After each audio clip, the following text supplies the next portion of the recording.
আমাদের মুস্তাফা ফকির ওমর চাঁদের দরবারে কাজীমুদ্দিন মাওলানার দরবার আসছি। পাগলি মায়ের দরবার থেকে সালাম, শ্রদ্ধা, ভক্তি, ভালোবাসা যায়। হা হা হা হা হা হা। নাম নিলে হয় জগৎ শুদ্ধ। কবি জালালউদ্দিন খাঁ সাহেবের একটি গান আছে।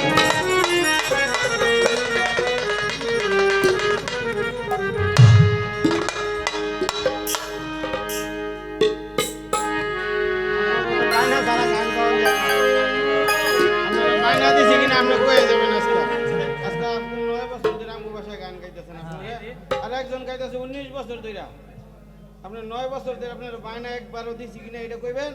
আর এই 19 বছর ধরে গান গায়, বায়না ছাড়া গান গাইতে হয় নাই, এর জবাব দিয়ে যাবেন আপনি।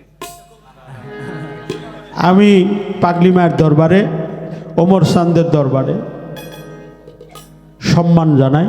আমার ভাই অত্যন্ত ভালোবাসার মানুষ, ওই দরবারের খাদেম গোলাম মোস্তফা ফকির, আমার সরোয়ার ফকির, নাসির ফকির, বাদশাহ ফকির, তাদের প্রতি সালাম শ্রদ্ধা নিবেদন করে আমি মনে করি আমি ওমর চাঁদের দরবারে 9 বছর ধরে গান গাই, 9 বার গান গাইলাম।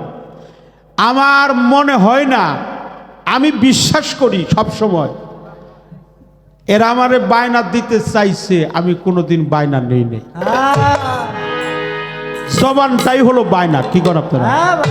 তাই জবানটাই আমারে বলছে টাকা পাঠাই, আমি বলছি না, টাকার কোনো দরকার নেই। আপনি জবানে বলছেন, এটাই আমার সবচাইতে বড় পাওনা, এটাই বায়না। ফকিরই হলো জবান, যার জবানই ঠিক নাই তার ফকিরই কিভাবে হয়? এক কথাই শেষ, আর অন্য কোনো কথা বললাম না। আমি 9 বছর গান করেছি, মানিকগঞ্জের আবুল বাবাজির সাথে 3 বার গান করেছি, ফকির আবুলের সাথে, হেমায়েতের সাথে, সাত্তারের সাথে, ফারুকের সাথে, অনেকের সাথে আমি গান করেছি।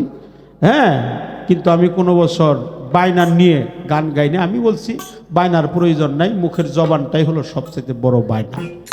আমি যত জায়গায় গান গাই, আমার কোনো জায়গায় গানের বায়না কেউ সহজে দেয় না। যদিও দেয়, আমি না করি, তারপরেও যদি অনেকে মনে করে যে বায়না ছাড়া যদি না আসে, এই জন্য তারা আমাকে দিতে পারে, দেয়। কিন্তু মূলে আমি কারো কাছে কোনো দিন বায়না নিয়ে গান গাই না।